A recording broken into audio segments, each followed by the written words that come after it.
Jangan lupa di-record ya. Ini sampun di-record. Oke. Ya, izin Bapak Ibu yang saya hormati, Bapak Penguji, Bapak Haji Muhammad Wahib Jamil, SAG MPD, Ibu Coach saya, dan sekaligus moderator pada pagi hari ini, Ibu Dr. Ratna Prilianti, SSI MPD, dan Bapak mentor saya, Bapak Haji Imam Safingi, SAG MSI. Izin Bapak Ibu perkenalkan, nama saya Tiana Nur Safinah, peserta Latsar CPNS golongan 3, Kemenag. Di sini saya sebagai penyuluh agama Islam izin akan mempresentasikan rancangan aktualisasi saya. Ya, Bapak Ibu, di sini saya sudah melaksanakan identifikasi isu. Terdapat 5 isu. Yang pertama, tingginya buta huruf Al-Quran pada masyarakat tingkat lansia. Ini masuk ke manajemen ASN. Kemudian yang kedua, masih ada masyarakat yang tidak memiliki akta nikah secara resmi. Ini masuk juga ke manajemen ASN. Yang ketiga, minimnya media bimbingan dan penyuluhan agama Islam berbasis digital masuk ke Smart ASN. Kemudian yang keempat yaitu minimnya masyarakat yang mempunyai UMKM di bidang makanan bersertifikat halal masuk ke manajemen ASN. Dan yang kelima tingginya angka pernikahan di bawah umur masuk ke manajemen ASN. Kemudian dari kelima isu ini saya tapis menggunakan metode APKL. Terdapat 3 isu dengan 3 peringkat tertinggi. Yang pertama minimnya media bimbingan penyuluhan dan agama Islam berbasis digital. Ranking yang kedua tingginya buta huruf Al-Quran pada masyarakat tingkat lansia. Dan ranking yang ketiga tingginya angka pernikahan di bawah umur. Kemudian saya tapis lagi menggunakan metode USG dan ketemu di satu isu dengan ranking tertinggi yaitu minimnya media bimbingan dan penyuluhan agama Islam berbasis digital. Kemudian saya juga melakukan analisis menggunakan diagram fishbone sehingga core isu yang didapatkan yaitu minimnya media bimbingan dan penyuluhan agama Islam berbasis digital. Untuk selanjutnya rancangan kegiatan yang akan saya lakukan di beberapa hari ke depan. Yang pertama, melakukan kampanye ngaji digital bersama penyuluh, melakukan penguatan medsos institusi yang sudah dimiliki, membuat grup WhatsApp, Telegram dakwah, membuat konten dakwah digital secara rutin dan terjadwal. Kemudian untuk tahapannya, yang pertama, saya melakukan koordinasi dengan sesama penyuluh di KUA, kemudian lanjut membuat jadwal sesi kampanye, kemudian yang ketiga membuat konten kampanye ngaji digital bersama penyuluh. Untuk jadwalnya, insya Allah saya jadwalkan di tanggal 26 sampai 29 Agustus. Untuk outputnya, notulen hasil koordinasi dan konten kampanye ngaji digital bersama para penyuluh. Untuk kegiatan yang kedua, yaitu melakukan penguatan medsos institusi yang sudah dimiliki. Izin Bapak Ibu, sekedar informasi, Alhamdulillah KUA Sleman telah memiliki beberapa akun medsos, baik di Instagram, TikTok, YouTube, dan Facebook. Namun beberapa medsos tersebut tetap memerlukan penguatan kembali. Outputnya yaitu untuk medsos tersebut menjadi lebih aktif dan lebih interaktif.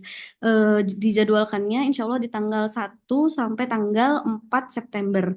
Lanjut di kegiatan yang ketiga yaitu membuat grup WhatsApp atau Telegram dakwah. Di sini tahapan kegiatan yang mengajak bergabung di grup, menyusun aturan grup dan mengelola konten interaksi secara berkala. Untuk outputnya terbentuk grup dakwah di WhatsApp atau Telegram. Dan kegiatan ini saya rencanakan di tanggal 8 sampai tanggal 12 September. Lanjut di kegiatan yang terakhir yaitu di kegiatan evaluasi. Insya Allah di kegiatan evaluasi ini tahapannya mengevaluasi jumlah viewers di setiap konten yang sudah diupload, kemudian evaluasi juga jumlah subscriber atau followers di setiap akun medsos yang sudah dimiliki oleh KUA Sleman. Outputnya nanti data engagement content dan dokumen hasil evaluasi. Untuk rencana kegiatan ini saya jadwalkan di tanggal 29-30 September dan tanggal 1-2-3 Oktober. Kemudian dari berbagai kegiatan yang sudah saya rencanakan, tidak dapat dipungkiri, jadi Bapak Ibu pasti ada saja kendala. Maka dari itu saya analisis beberapa kendalanya. Yang pertama, kurangnya keterkaitan masyarakat terhadap konten-konten dakwah. Jadi antisipasi atau solusinya saya membuat konten dakwah yang semenarik mungkin. Kemudian untuk kendala yang kedua, rendahnya jangkauan karena algoritma platform atau kurangnya interaksi pengguna. Nah, ini bisa diantisipasi dengan meminta bantuan untuk share tautan atau share linknya itu ke berbagai grup yang dimiliki oleh para penyuluh di KUA Sleman. Yang kendala yang ketiga yaitu kurangnya keterlibatan anggota grup, jadi pasif gitu. Jadi ditetap maka antisipasi atau solusinya yaitu tetapkan aturan grup yang jelas dan moderator atau admin grupnya itu menjadi lebih aktif lagi. Kemudian untuk kendala yang keempat, ide konten cepat habis atau monoton, terus keterbatasan alat produksi juga. Untuk ini, antisipasinya saya meminta masukan rekan kerja untuk ide konten. Mungkin tidak hanya terbatas dari penyuluh saja, mungkin semua rekan kerja yang ada di KUA Sleman bisa memberikan ide-ide masukan untuk ide kontennya.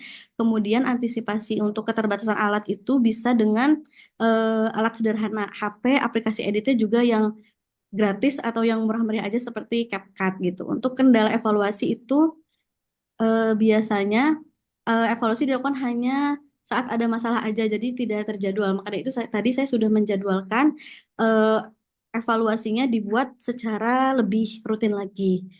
Begitu Bapak Ibu yang bisa saya paparkan. Mohon maaf apabila masih banyak kekurangannya. Terima kasih. Wassalamualaikum warahmatullahi wabarakatuh. Oke, Waalaikumsalam warahmatullahi wabarakatuh. Oke, terima kasih.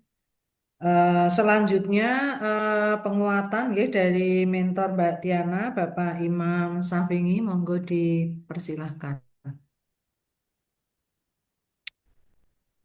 Oke, oke. Matur nuwun. Assalamualaikum warahmatullahi wabarakatuh.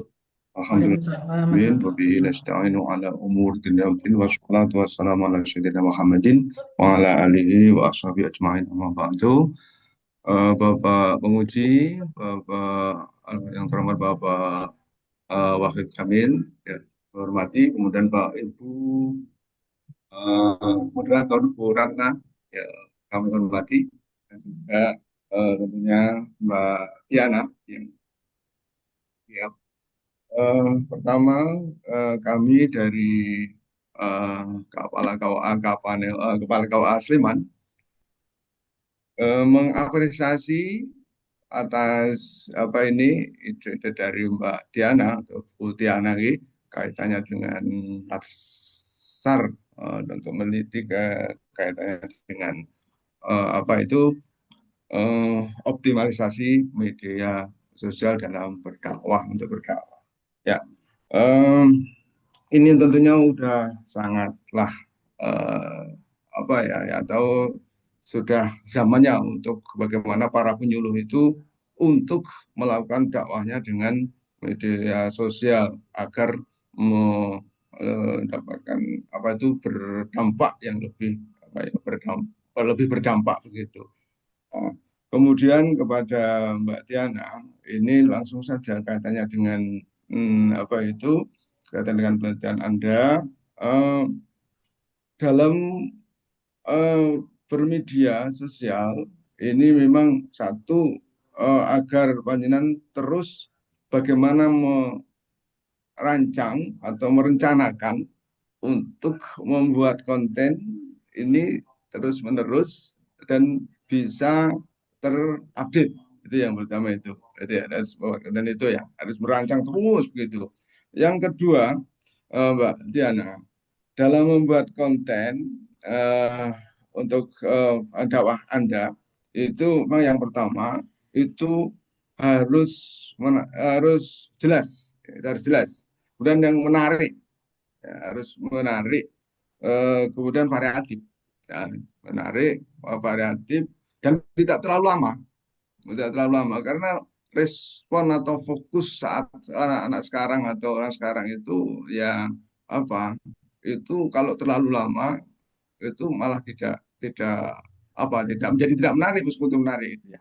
Maka buatlah yang singkat, padat dan mengena gitu. Itu seperti itu konten. Tentunya Mbak Pitana terus bisa belajar dan alhamdulillah di KUA Sleman ini sudah banyak teman-teman yang muda-muda dan penghulunya juga muda, kemudian punya juga muda-muda yang CMNS bisa terus belajar dan terus berkolaborasi ya. Kemudian tadi kaitannya dengan itu sudah saya kira sudah pas untuk membuat grup ya karena begini konten sebaik apapun kalau tadi kan sasarannya ada yang lansia dan juga ada dari yang beberapa kalangan itu kadang-kadang juga seperti tadi yang disampaikan itu eh, belum tentu dalam TikTok dalam Instagram itu dia familiar maka dia ketika buat video dan lain sebagainya itu bisa di-upload di WhatsApp. Ya, artinya para emak-emak itu sekarang sudah semuanya punya HP, tetapi dia kalau yang Instagram dan TikTok itu mungkin belum. Nah, maka dengan WhatsApp inilah dia terus bisa di-linkkan, bisa disambungkan, nanti akan terus beredar, nah, maka followernya akan terus bisa bertambah begitu dan akan menjangkau oleh mereka-mereka, konten Anda akan dibaca oleh mereka begitu. Saya kira itu Mbak ini ya. Jadi tadi penguatannya seperti itu, buatlah rancangan yang terus-menerus dengan baik, kemudian buatlah konten yang tadi jelas, menarik, tapi tidak terlalu lama. Kemudian sebarkanlah kepada grup-grup ya yang Anda buat di forum-forum Anda yang buat itu. Saya kira itu yang perlu kita sampaikan dalam kesempatan ini penguatannya. Ya terima kasih Bu Nggih, nggih, Moderator. matur nuwun Pak Imam Syafii nggih. Selanjutnya monggo untuk Pak Wahid Jamil selaku penguji seminar LA pada siang hari ini, monggo disilahkan Bapak. Terima kasih Mbak Ratna untuk Mbak Tiana Nur Safinah ya. Dan kami hormati Pak Imam Syafii, sehat selalu. Jadi yang pertama kami berikan apresiasi bahwa atas rancangan yang telah disusun dengan analisis yang cukup mendalam, beberapa aspek yang menjadi problematika sudah diinventarisir dan mengerucut kepada pembuatan konten kreatif terkait dengan dakwah yang menjadi tugas penyuluh di KUA Sleman. Nah, namun ada beberapa hal yang perlu mendapatkan klarifikasi, sekaligus juga nanti untuk bisa ada penajaman kembali gitu ya. Yang pertama, bahwa selaku penyuluh agama kan menjadi aparatur sipil negara. Tentu kode etik yang terkait dengan ASN itu harus dilakukan. Tentu pada saat membuat konten kreatif dakwah ini kan juga harus dilandasi dari kode etik sebagai instansi pemerintah. Tentu akan berbeda dengan konten-konten yang bersifat bisnis, menaikkan follower dan seterusnya. Yang pertama, kira-kira hal-hal apa yang ingin atau yang dilakukan untuk menjaga kode etik sebagai seorang ASN dan instansi pemerintah dalam membuat konten itu. Namun di sisi lain, bahwa konten itu tetap harus bisa diterima oleh masyarakat. Jadi kadang-kadang kalau kita nggak baik membuatnya, ya konten pemerintah itu jarang yang menggunakan. Ini ya, ini jadi langkah apa, mitigasi apa, rambu-rambu apa yang kemudian harus Anda lakukan. Yang kedua, saya sering melihat di semua konten yang ada di KUA terutama, itu cukup banyak, tetapi tidak dirawat, dibangun komunikasi dengan netizen itu ya. Begitu upload, ada yang komen didiamkan, ada yang jempol juga biar gitu ya. Artinya kedekatan kepada masyarakat itu tidak dibangun. Nah, saya berharap bagaimana cara Anda untuk membangun komunikasi yang intensif dengan jamaah, dengan masyarakat itu. Terakhir, bagaimana untuk bisa memasifkan, kalau hanya di-share-share tanpa ada persuasif kepada masyarakat itu, ya nanti dijawab ya gitu aja, tetapi tidak ada respon secara signifikan. Kami saja di kantor Kemenak ketika membuat sebuah konten, contoh live streaming, kemudian juga podcast itu ya. Itu kalau kita tidak gerakan pun juga minim sekali. Lah, langkah apa yang dilakukan? Terima kasih Mbak Tiana.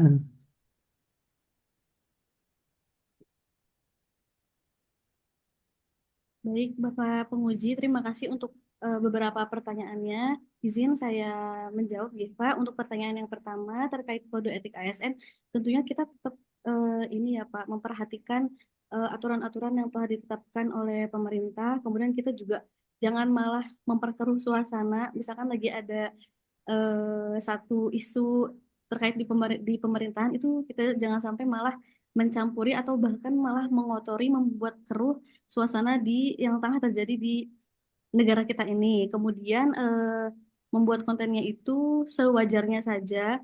tetap dibuat menarik. Itu kalau menarik itu kan bukan hanya dari isinya aja ya Pak ya, tapi dari tampilannya juga mungkin nanti kita buat semenarik mungkin. Kemudian dari editingnya juga diperhatikan ya Pak. Bukan hanya tag video kemudian langsung diupload aja, bukan, tapi kami akan diedit sebagaimana tadi di tahapan kegiatan saya. Salah satunya itu ada editing editing kontennya itu Bapak. Kemudian untuk yang kedua komen yang dibiarkan gitu nggih Pak pertanyaannya. Sebetulnya itu sangat disayangkan gitu Pak. Padahal kita tuh perlu sekali itu interaktif dengan masyarakat ketika ada masyarakat yang komen atau like itu harusnya kita bisa mengapresiasi gitu ya Pak ya. Sangat disayangkan kalau misalkan sampai kejadian seperti itu. Namun untuk antisipasinya ya gimana pun caranya ketika ada yang komen kita tetap membalas gitu Pak, baik di medsos manapun yang dimiliki oleh KUA Sleman kayak gitu. Kemudian kalau untuk interaktif itu Pak, saya sudah merencanakan untuk melakukan Q&A di Instagram Pak. Itu kan ada salah satu fiturnya itu melakukan Q&A Pak. Jadi itu lebih interaktif dengan masyarakat.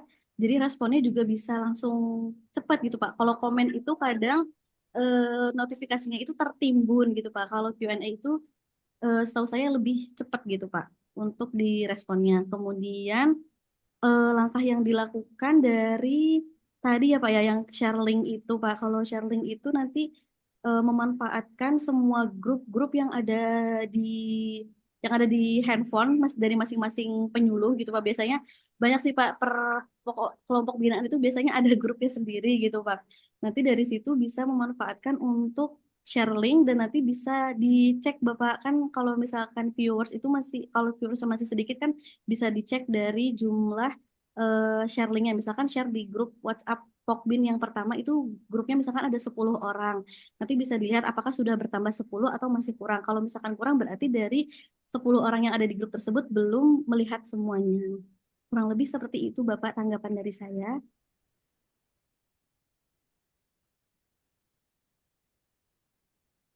Terima kasih Mbak eh, yang telah menyampaikan tanggapannya. Namun tadi tolong untuk dilakukan berbagai mitigasi ya. Jadi salah satunya tadi sudah disampaikan jangan sampai kita memperkeruh sehingga tema-tema kemudian timing itu harus tepat betul. Jadi kadang-kadang mohon maaf sekali gitu ya. Ketika kemudian kita menyampaikan pesan tertentu terkait dengan dakwah, boleh jadi masyarakat itu nanti akan komentar bukan di konteks dakwahnya, tapi mungkin kritik terhadap Kemenak secara keseluruhan, bahkan mungkin masalah haji juga ikut-ikut di apa dikomentari dan seterusnya lah itu kita harus memiliki ketepatan. Demikian terima kasih kami kembalikan pada Bu Ratna. Terima Oke, kasih. matur nuwun Pak Wahid Jamil nggih. Monggo Mbak Tiana, terima kasih Pak Imam Syafi'i. Monggo Bapak bisa melanjutkan aktivitas yang lain, bisa live dari Zoom. Mbak Tiana, saya minta tolong jenengan ke main room dulu, panggilkan Bu Zuro. Oke, terima kasih Bu Oke, Ratna. dengan mentornya nggih. Oke. Iya. Baik, untuk selanjutnya Ibu Siti Muhimatun Nafinga sudah hadir, sudah ditemani oleh